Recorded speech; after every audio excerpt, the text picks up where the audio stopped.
My name is Chloe, and this is the story of how my life turned upside down, not once, but twice. I guess I should start at the beginning. I was born to loving parents, Mark and Lisa Smith, in a small suburban town. Dad was a journalist, and Mom worked as a nurse. We weren't rich, but we were happy. Life was pretty normal until I turned 12. That's when everything changed. It was a rainy Tuesday evening, and my parents were driving home from a dinner party. I was at home with my grandma, watching some silly cartoon when the phone rang. I'll never forget the chill that ran down my spine when I heard my grandma's muffled sobs from the kitchen. The next few days were a blur. Mom died on impact, they told us. Dad survived, but barely. When I finally got to see him in the hospital, he was a shell of the man I knew. His legs were crushed, and the doctors said he'd never walk again. "Chloe," he croaked, reaching for my hand. "I'm so sorry, sweetie. I'm so sorry." I didn't understand why he was apologizing. It wasn't his fault some drunk driver had plowed into their car. But as I grew older, I realized he was sorry for what our lives had become, for the struggles we'd face, for the mother I'd lost, for the father he thought he could no longer be. But my dad, Mark Smith, was made of stronger stuff than he gave himself credit for. Once he was out of the hospital and settled into his wheelchair, he threw himself into his work. He'd always been a talented writer, and now he channeled all his energy into his job as an editor at the city's major newspaper. As I entered my teens, Dad made sure I had everything I needed. He encouraged me to join clubs, to make friends, to have as normal a life as possible. But the truth was, I preferred spending time with him. We'd watch old movies together, argue about books, and he'd help me with my homework. When it came time for college, Dad insisted I go away to school. "You need to spread your wings, kiddo," he said. "Don't worry about me. I'll be fine." I was hesitant, but I knew he was right.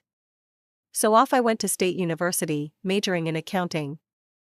It was there that I met Jessica, who would become my best friend. And through Jessica, I met her second cousin, Michael. Michael was kind, funny, and he didn't bat an eye when I told him about my dad. In fact, the first time he met Dad, they hit it off immediately, bonding over their shared love of classic rock. "Your old man's cool," Michael told me later. "And you're pretty amazing for taking care of him all these years." I shrugged it off, but inside, I was glowing. For the first time since the accident, I felt like maybe, just maybe, I could have a normal life. A life with love, laughter, and yes, even a family of my own someday. After graduation, life seemed to fall into place like pieces of a puzzle. I landed a job at the local tax service, and Michael started working as a long-haul truck driver. We dated for 2 years before he popped the question on a crisp autumn evening in the park where we had our first date. I was over the moon, but there was one thing I needed to make clear.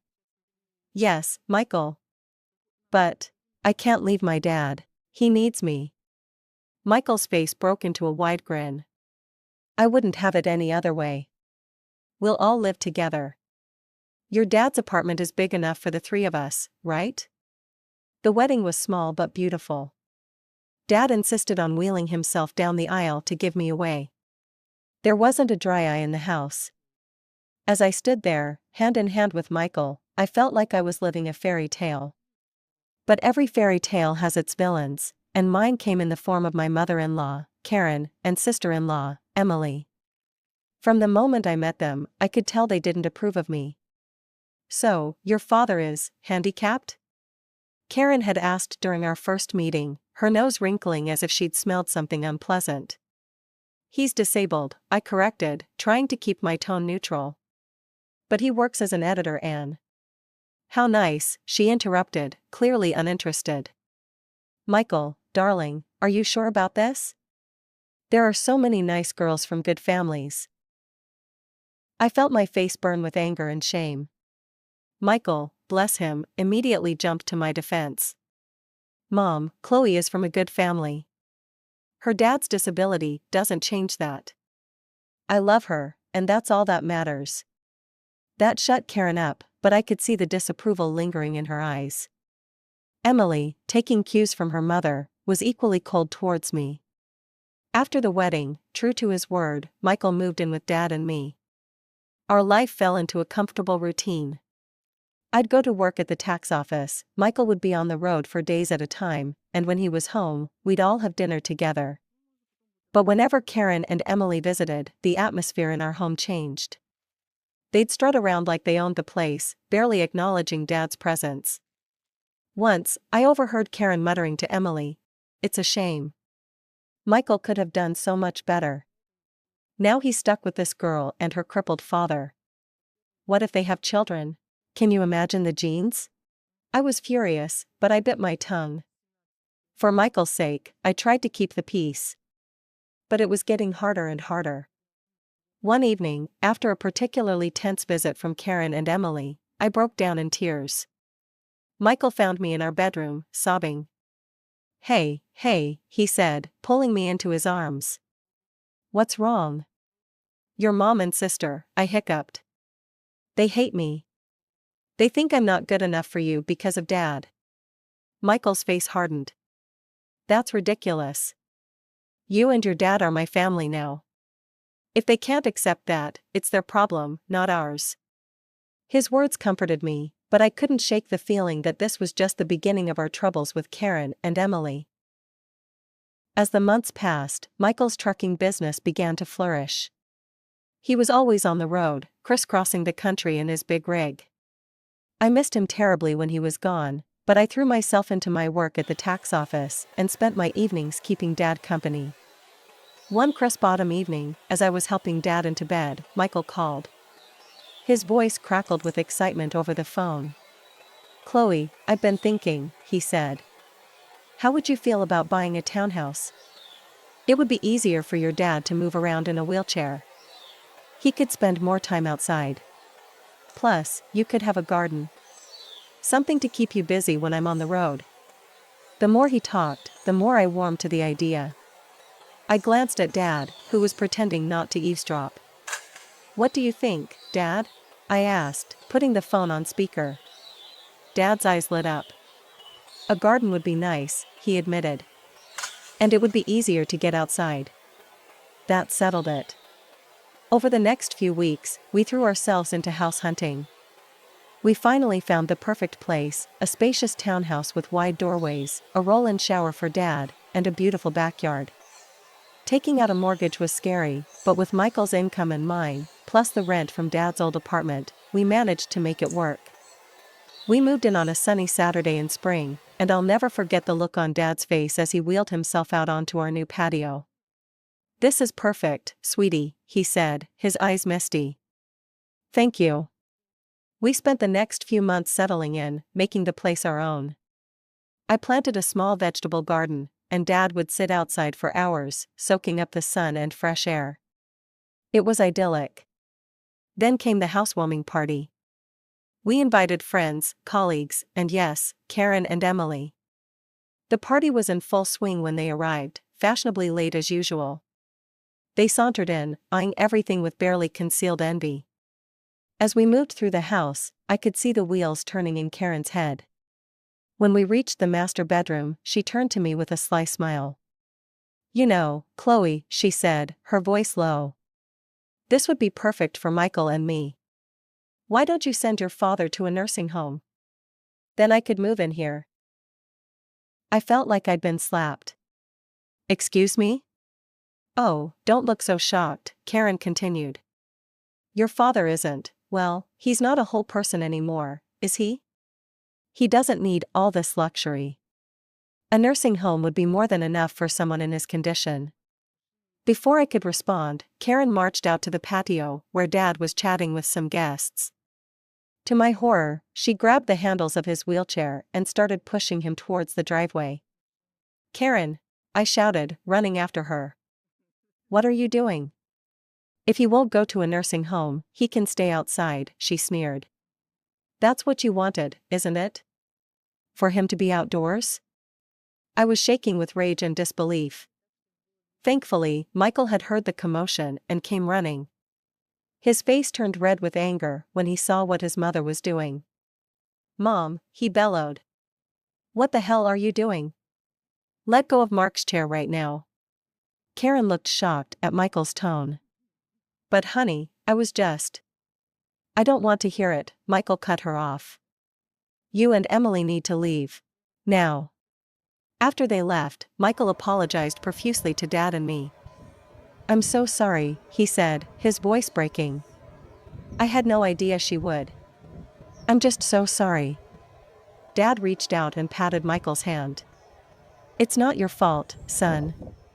Some people, they just can't understand.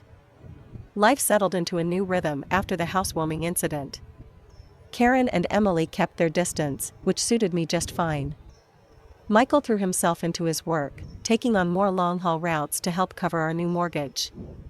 I split my time between my job at the tax office and tending to our home and Dad. 2 years passed in the blink of an eye. Our life fell into a comfortable routine. Michael was on the road more often than not, but when he was home, our little family was happy.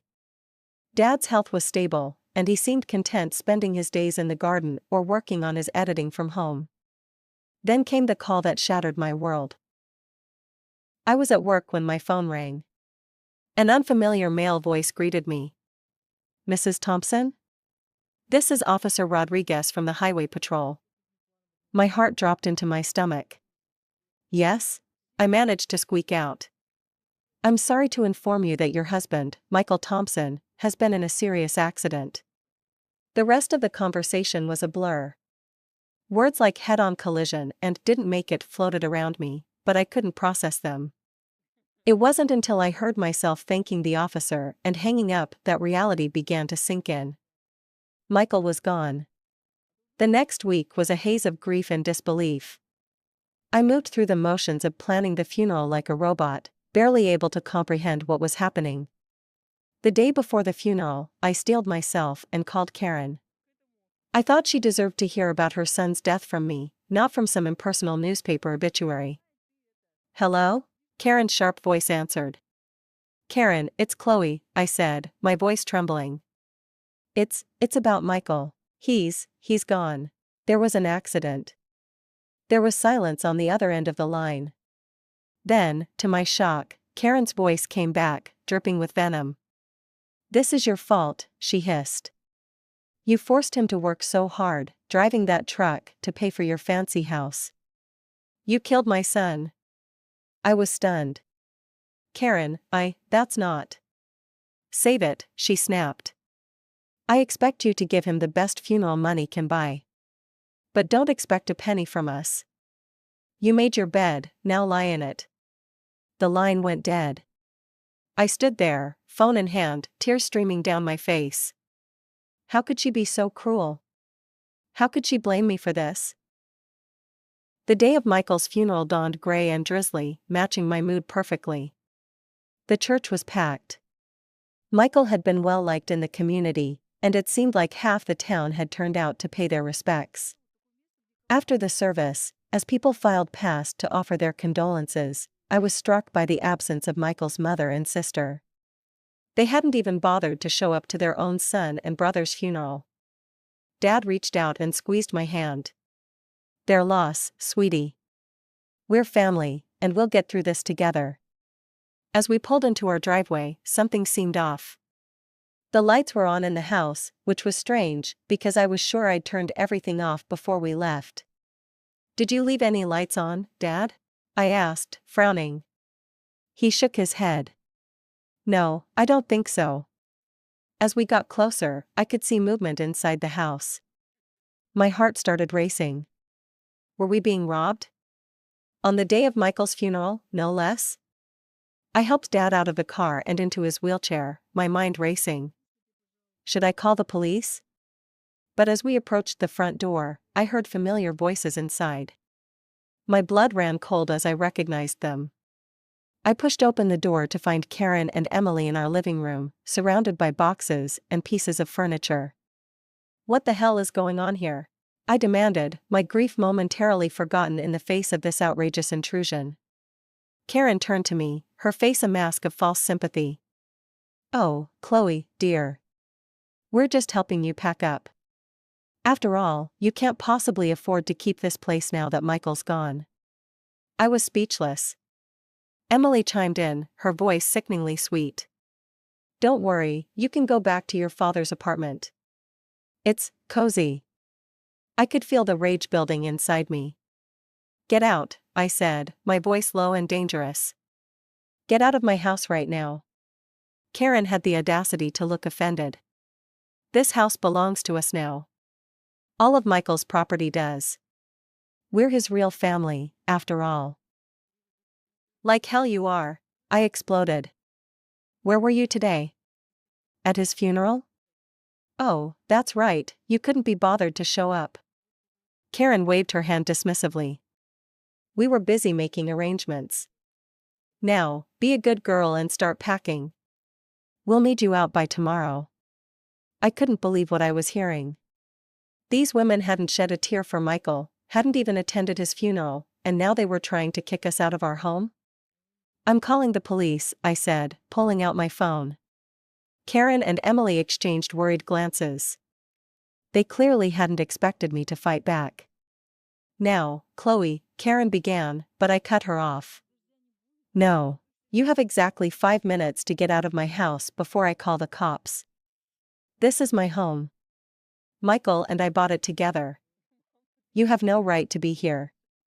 Maybe it was the steel in my voice, or the fire in my eyes, but Karen and Emily finally seemed to realize they'd gone too far. They gathered their things and left, but not before Karen turned to me with a sneer. This isn't over, Chloe. You'll be hearing from our lawyers. The days following Michael's funeral were a blur of grief, anxiety, and paperwork. I threw myself into sorting out Michael's affairs, partly to keep busy and partly out of fear that Karen and Emily would try to swoop in and take what wasn't theirs. A week after the funeral, I received a call from a local law firm. My heart raced as I answered, fearing it was Karen making good on her threat of legal action. Mrs. Thompson, a crisp, professional voice asked. This is James Anderson from Anderson and Partners. I'm calling regarding your late husband's will. I felt a glimmer of hope. His will? I didn't know he had one. Yes, ma'am. Mr. Thompson came to see us about 6 months ago. He asked that we contact you in the event of his passing. I scheduled an appointment for the next day, my mind reeling. Why hadn't Michael told me about this? What did it mean? The next morning, I wheeled Dad into Mr. Anderson's office. The lawyer greeted us warmly, his kind eyes crinkling at the corners. Mrs. Thompson, Mr. Smith, thank you for coming in, he said, gesturing for us to settle near his desk. I'm sorry for your loss.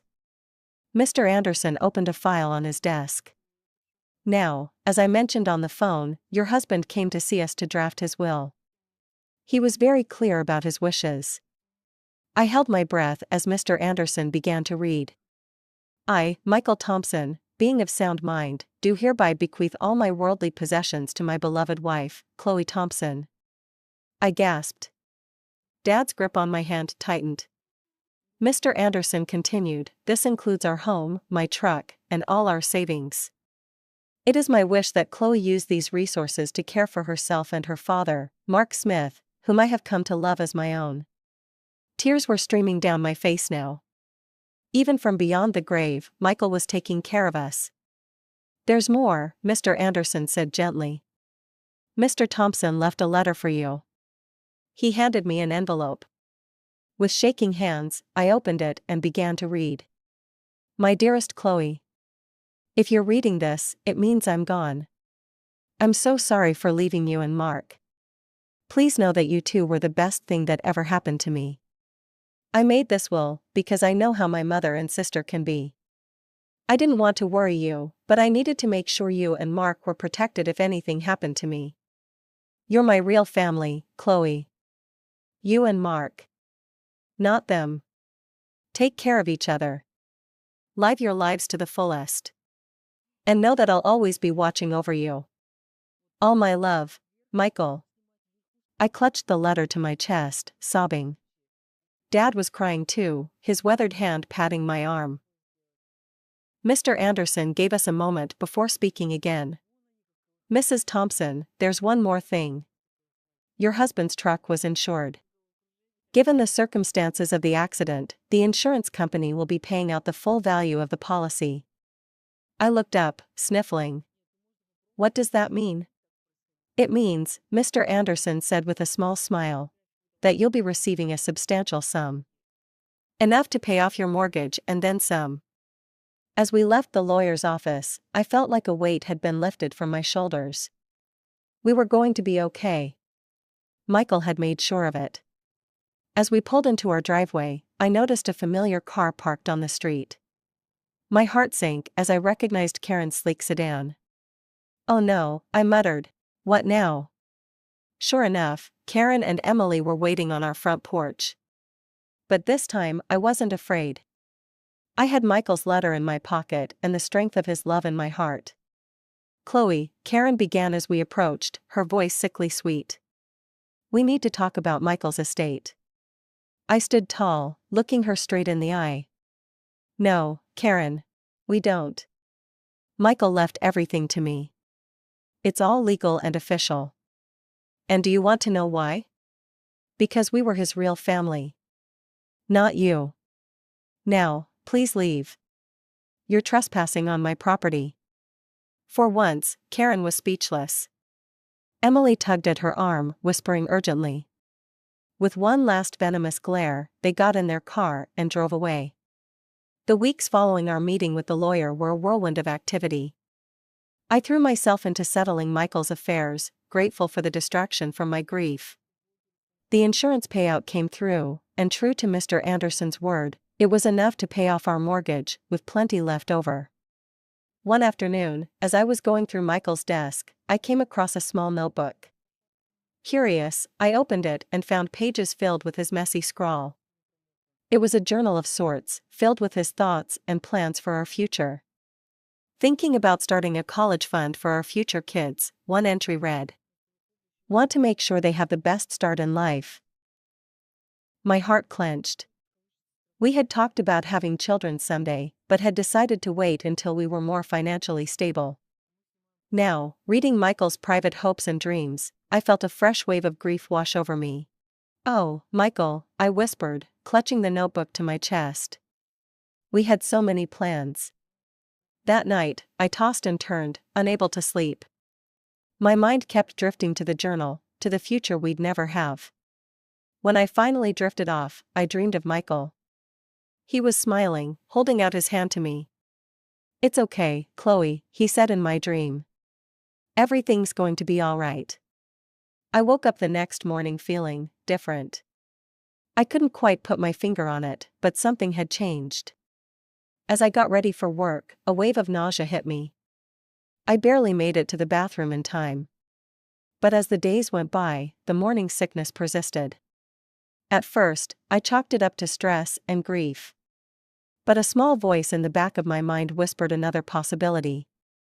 Finally, after a week of this, I found myself standing in the pharmacy aisle, staring at pregnancy tests. With trembling hands, I bought one and hurried home. The 3 minutes I waited for the result were the longest of my life. When I finally looked at the test, I saw 2 clear blue lines. I sank to the bathroom floor, a mix of emotions overwhelming me. Joy, fear, grief, hope, they all swirled together in a dizzying cocktail. Chloe? Dad's voice came through the door. Everything okay in there? I opened the door, tears streaming down my face. Dad's expression immediately changed from concern to alarm. What's wrong, sweetie? He asked. I held up the test, my hand shaking. I'm pregnant, Dad. I fell into his arms, sobbing. He held me, stroking my hair like he used to when I was a little girl. It's okay, he murmured. It's going to be okay. You're not alone, Chloe. And this baby is a gift. A piece of Michael that will live on. His words struck a chord in me. This baby was a part of Michael, a continuation of our love. Suddenly, the fear began to recede, replaced by a fierce determination. You're right, I said, wiping my eyes. This baby is a gift. And we're going to be okay. Dad smiled, his eyes crinkling at the corners. That's my girl. Now, let's get you something to eat. You're eating for two now, after all. As we made our way to the kitchen, I felt a sense of hope blooming in my chest. Yes, the road ahead would be challenging.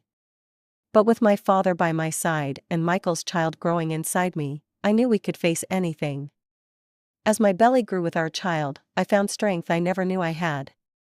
Dad was my rock, always there with a kind word or a helping hand.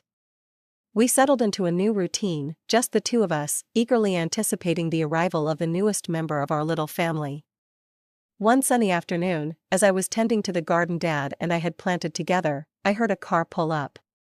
My heart sank as I recognized Karen's sedan. What could they possibly want now? I made my way to the front of the house, one hand instinctively cradling my swollen belly. Karen and Emily stood on our porch, looking uncomfortable and slightly desperate. "Chloe," Karen began, her voice lacking its usual sharpness. We need to talk to you." I raised an eyebrow but said nothing, waiting for her to continue. Emily chimed in, her eyes darting around nervously. "We've hit some hard times. We were wondering if we could stay in your father's old apartment. Just until we get back on our feet." I couldn't believe what I was hearing. After everything they'd put us through, they had the audacity to ask for more? "I'm sorry," I said, my voice firm but calm. "That's not possible. I don't want to communicate with you anymore." Karen's eyes narrowed as they fell on my pregnant belly. Her face contorted with a mix of shock and disgust. You're pregnant?" she spat. "Already? You little prostitute. I can't believe you've already found a new man. Michael's body isn't even cold in the ground." I felt a surge of anger, but I pushed it down. I didn't make excuses and say that it was Michael's child. I didn't want my baby to have such a grandmother and aunt. Instead, I smiled, a small, secretive smile that seemed to unnerve Karen even more.